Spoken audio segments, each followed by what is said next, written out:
a lot of women underestimate the power of being teased, of teasing men. You see, in the relationship, it gets stale, not because you guys fall out of love, but because there's no spark. And teasing, and proactively teasing, will keep relationships alive. So before I show you guys the 4 different ways to tease, I gotta tell you guys the elements of the tease, what makes it work and why it works. The number one reason why it works is the subtleness. It has to be subtle. It cannot be so obvious. For example, it's one thing looking at porn, right? I think it's one thing looking at the cleavage of a woman that's slightly showing unintentionally. Or even better, just subtly seeing something that you would not otherwise if you would have peeked. You see, that in of itself is more arousing than seeing breast itself. Why? Not because of the boobs, but because of the uncertainty, the desire to like, oh, I want more, I want to see more. It's kind of like the trailer. The better the trailer, the more people are going to come. It doesn't matter how good the movie is. If the trailer is good, the movie's good. People are going to attend. You see? So in reality, it's the subtleness that matters, because when it's way too direct, there's no mystery. You see? And so this is how I'm going to show you how to do it. All right, and also another element is the withdrawal. The withdrawal causes them to use their imagination. Their imagination comes in the form comes because of the sensory deprivation. Because, for example, like when you're in a sensory deprived state, like when you're in a place where you have no senses, your brain will create the senses. It'll fill in the gaps. So when you see a woman that you desire, and suddenly she disappears, your brain will begin creating what's left. Your brain will begin recreating the filling up the gaps, filling up the holes.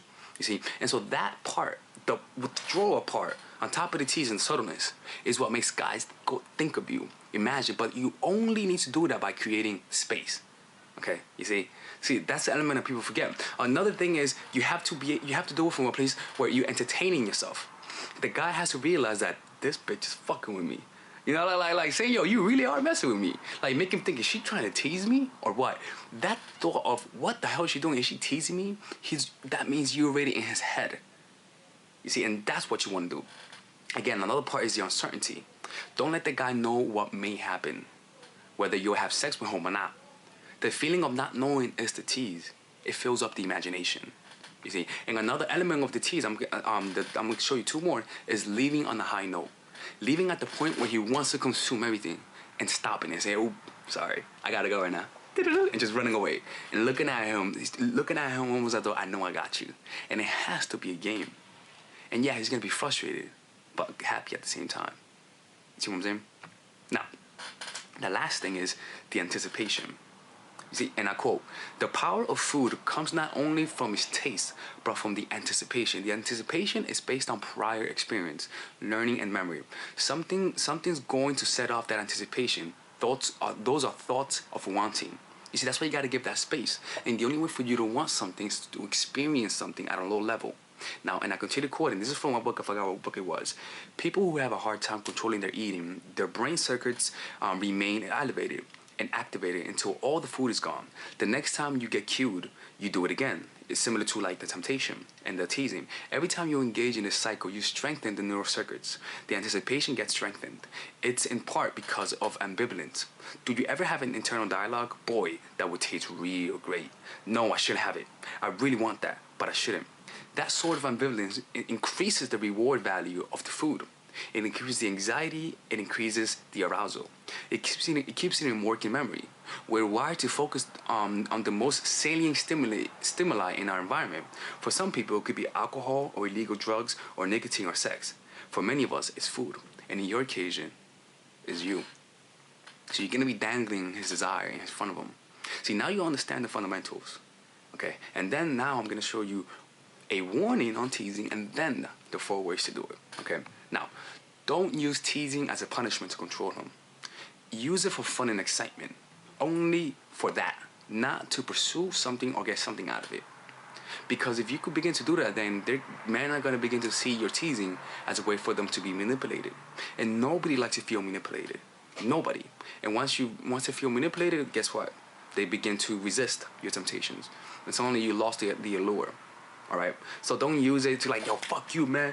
You didn't clean the dishes right? You didn't get on some pussy tonight. Like, don't do that. You know what I'm saying? Because when you use sex as a way to control the guy, it's not good. It's not good, man. I'm telling you. Use other means. If you happen to use sex, it means you haven't really thought out ways consciously to strategize in order to help him, in order to negotiate with him to get what you want. Like, this is the diplomatic way to do it, and I teach it. But anyways, so let's get started. So the number one way, we're gonna be going through physical teasing, mental teasing, emotional teasing, and situational teasing. All right. The first one is physical teasing. When you when you talk to him, touch him near his thighs from time to time. You see, if you guys haven't done anything, like just when you randomly talk, like, oh, you're so funny, and touch him in his thighs from time to time. You see, and just a light touch. You see, he'll notice. He'll notice. You see, another way is hug him and then push him away physically. For example, when you see him, oh baby, I'm so happy to see you. Oh, get away from me, anyways, and change the topic. You see, like he's feeling your touch, feeling whatever, feeling your warmth, and he likes that, and then just push him away. Okay, that's teasing, right? And this could happen in any phase of the relationship. And it's something that's subtle and like suddenly, like it doesn't matter. Like it's just playful, all right? Another one is I like this one. I like this one. Playing a game where you don't touch each other for a whole day, but wear provocative clothes to make him want to stop playing the game. You see, like saying whoever wins does this, or turning him on and then play for him, or play for him, or playfully stop midway and do something else. For example, just play a game of, okay, we don't touch each other for 2 days. Whoever gives in has to do this, okay? And then the competition begins. You see, when you do that, it's fun. You see, you're teasing each other, you're walking around like, you want to touch me now, babe? And then running away, right? It's really fun. Like I'm not kidding. It's like if you smoke weed and stop smoking weed for a day, your tolerance goes up, right? Another one is, like I said, turning him on and then playfully pushing him away. Like let's say that he's not having as much sex with you as he used to, then just playfully start turning him on and pushing him away. You see, if he senses that you're teasing him, he's gonna like that. And as long as you have an air of playfulness and not in the way to control him, you're good. So okay, so another way is creating, almost having sex and backing off. Okay, so for example, if he's coming home if he's coming home and you guys are almost gonna have sex, literally say, "Oop, I can't do that right now," and back off. All right. Again, it has to be playful, and then send them home. On this way home, say, "Baby, I loved hanging out with you. I'll see you tomorrow." You see, to a guy, you're pushing him off. You're like, "Oh, what? She didn't want me? Fuck her." Then he's on his way home with his hard dick and blue balls and shit, and he gets, "Baby, I cannot wait to see you. I'll see you some other time. Hit me up sometime." You know, like, you're like, what? You see, because you tease him, and then that's coldness, and then you show interest, he's gonna want some. He's gonna hit you up. You see? Because he feels like he needs to get something to validate himself. Right? Another one. Okay, kissing him and then saying that's all you get. So let's say you kiss him, right? Randomly kissing the guy. Okay, let's say he tried to go for the kiss, right? And you said no to him. If you really wanted to kiss him, but you wanted to control how the interaction went, what you want to do is just randomly grab him and make out with him for like 2 seconds, and then push him away and say that's all you get, and walk away. That's all you get. But make that shit a good kiss. You see? Like, and then just push him away, right? Another one is saying no to kiss and then randomly pushing him and kissing him. That's similar to this. Another one is when you're about to kiss him, stop, smile, and push him away. So nope, not that easy, baby, right? Another one is just like almost giving him head and then pull him away. You see, it's like he like saying it's like this. Like, I know you want Nutella. I know you want Nutella. You can't have some. He's like, I want that shit. Like, that's how you do it, right? Rather than just saying no, like oh no, right? When you don't want to have sex, right? Rather than saying no, use that opportunity to tease them, rile them up. All right. Number 2, how to mentally tease them. When the brain is used to a stimulus, the brain will create its own stimulus to satisfy itself, i.e. phantom limbs and sensory deprivation. So by intentionally giving him some space after physically teasing him, as long as the relationship doesn't have a history of cheating and whatnot, it's good to use that to give him time to think of you, to fantasize about you. You see, attraction strengthens over time and space, not when you guys are together in the moment. You see, that's when you plant it.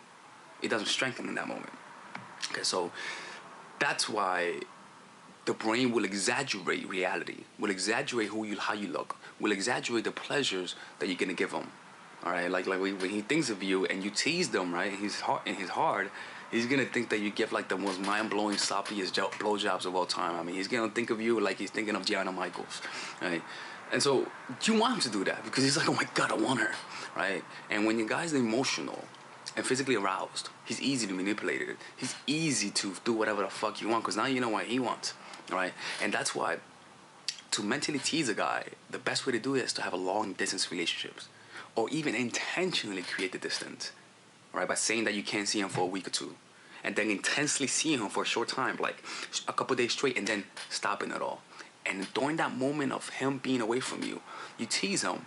You send him photos of how you look, just random photos. But then once in a while, you send him maybe provocative photos, or maybe of how your cleaves looks, and then you just go back to being normal.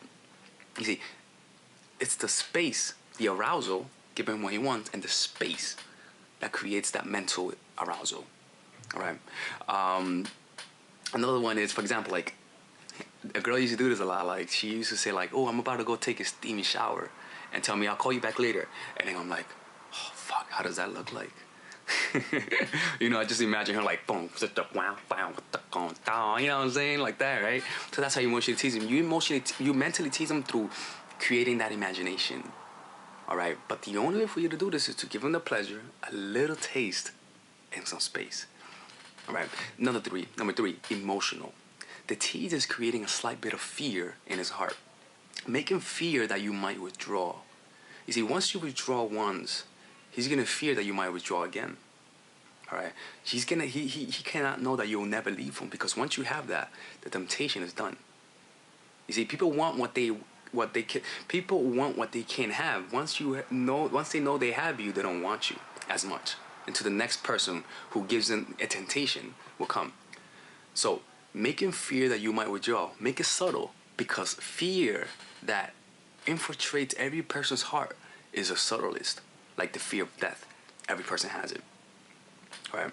So it's something that he slowly realizes that he may lose you, and that subtleness is what makes him like, oh, shit, come on, stay. For example, do you know when someone tells you they're about to leave, and because they tell you they're about to leave in 5 minutes, and you really want them to stay, it doesn't matter what happens, simply because you know they may leave you, you listen more intently, right? Does that happen? That happens to me too, right? So you create that through having an air that you're not the only one, through having an air of, if you fuck up, I might leave you. You see?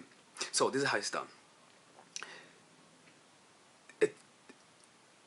As soon as you see him work for you, which is to say, when he reacts to your teasing, which is chasing you, like you tease him and he reacts, right?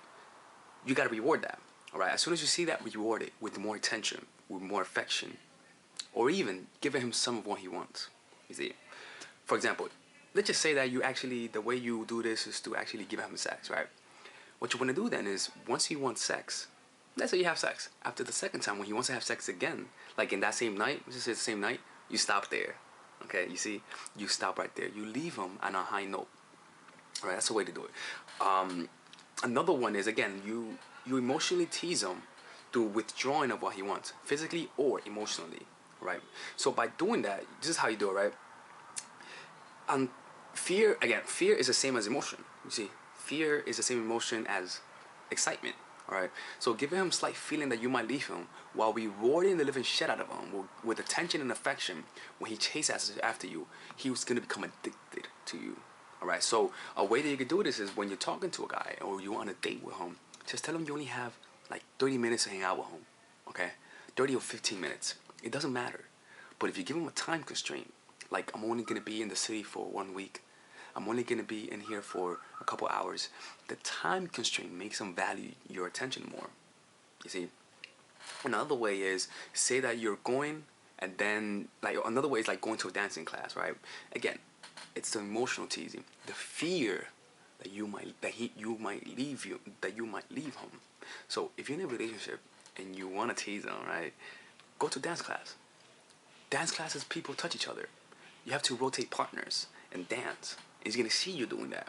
He's gonna see other guys touching you. And he's gonna see you being led by other guys and laughing. So he's gonna feel that fear of losing you. See, another way is being hot and cold. One day showing a lot of attention, texting him first, and the next day being cold, pushing him away. All right. So it's all about giving his emotions what his emotions want, and then stripping it away by doing the opposite. Okay.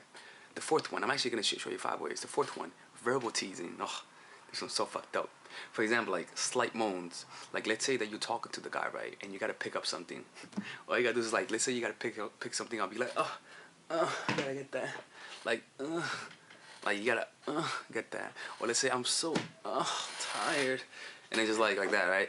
A guy's getting like, oh shit, like like unintentional, like moans, like and then just like go back and be normal, right?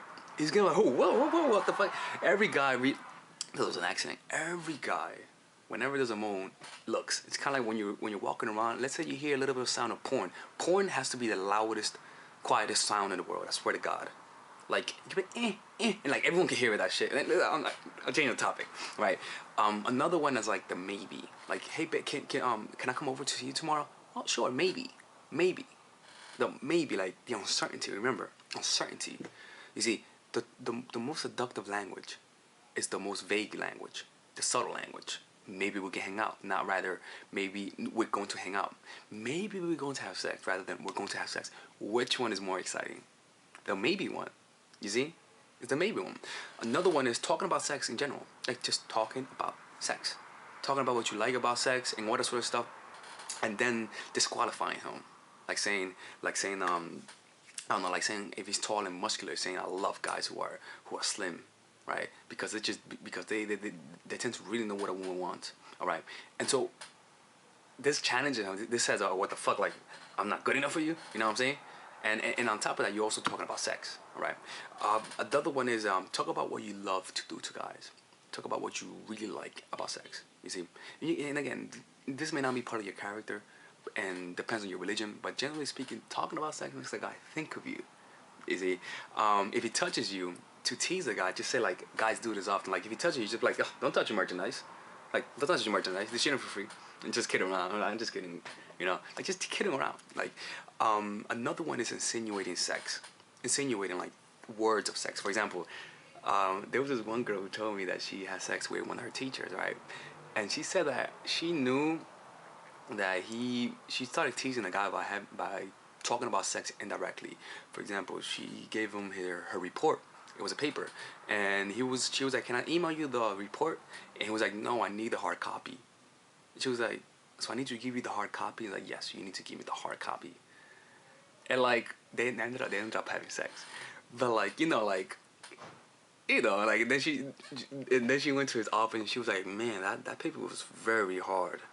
And like and those way of talking, it was very subtle, but they knew what they were talking about. The subtle, like we both talking about sex, but it just looks like we're talking about innocent stuff. It's the hottest thing in the world because you're bottling up the tension. It's being bottled up, and you're the one who's bottling it up. All right, so you're able to control that shit. Like, I'm just kidding. All right, so and the fourth one is situationally. Okay, so situationally is creating an intentional barrier. It doesn't have to be real. It just has to be intentional. For example, you guys are home together, right? And you want to tease the guy, and let's say you let him get high and you let him kiss you, but then you tell your friend to come in. Tell your friend to come in, and they walk and they come in. Now there's a barrier. Now he was all aroused, and the situation doesn't allow him to. And now you just give him a look, like you really want to do it, but your friend is around. He'll tell your friend to leave, and you're like, I can't. And you just give him the look. You just tell him, I want you now, because of the situation you can't. That's crazy. When nothing frustrates a guy more when he can have the girl, but he can't because of the situation. You see, it makes him resentful, and that's what you want. You see, that's what you want. Intentionally create barriers. Intentionally, if you're having sex and the sex is getting boring, intentionally tell them that I don't know, like intentionally tell that you have a roommate, and they're like, oh, my room is coming home, so we're gonna have to have sex quietly, right? And because your roommate's there, it creates a barrier. Yeah, it's fun. Yeah, you guys are having sex, but it's more now because you're trying not to get in trouble. You're trying not to get caught. And so what I want you to do is, I want you to intentionally create those barriers. You see, tease the guy. You guys are in public and you know that he can't do nothing. Then tease him there. Be playful with him. Touch his cock quickly when no one's around and just keep walking. You see, do things. Try not to get caught doing sexual things in public. Okay, and tease him and tell him I know you want it. Right, intentionally create those circumstances, and that's gonna make him want you more. And when he's away, he's gonna be like, damn, that fucking girl's really messing with my head. And that's how it's done. All right. This is pretty much it, yo. Like this is something that you have to treat teasing as a fun sport rather than a life or death situation. All right.